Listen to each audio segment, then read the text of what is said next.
So, um, Mission Impossible Fallout and Hobbs and Shaw. Mission Impossible Fallout is the one with Henry Cavill with it, where Henry Cavill does the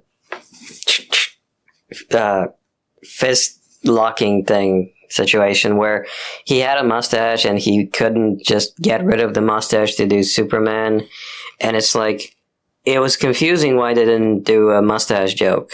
But Mission Impossible Fallout and Hobbs and Shaw both had Vanessa Kirby in it, and well, Hobbs and Shaw, if you really think about it, if you watch these movies one after the other, it kind of rips off a giant chunk of its plot from Mission Impossible Fallout.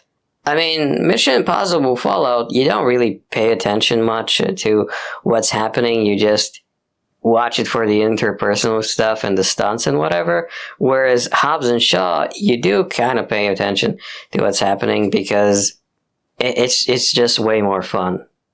I'm sorry, but Black Superman was more fun than Cavill wearing a mustache. I'm sure Henry Cavill would be a lot more fun if he ever got to really play Superman, but Black Superman, was fun. He was fun.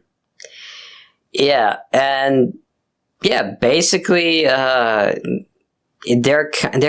one thing seems to have been clearly inspired by the other.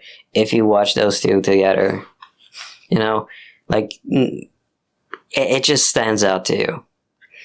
They're very different movies, but it kind of stands out to you that they are kind of like Hobbs and Shaw ripped a lot of its story from Fallout, basically. At least the skeleton of the outline of the story was ripped from Fallout, basically, It just changed the enemies from anarchists who want to destroy religious bullshit to, neo-Nazis, but pro-black or whatever.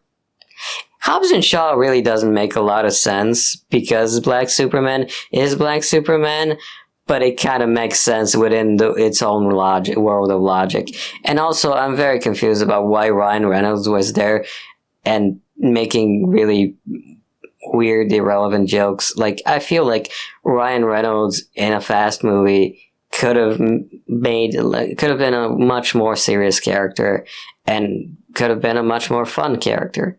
So I'm very confused about that aspect, but yeah.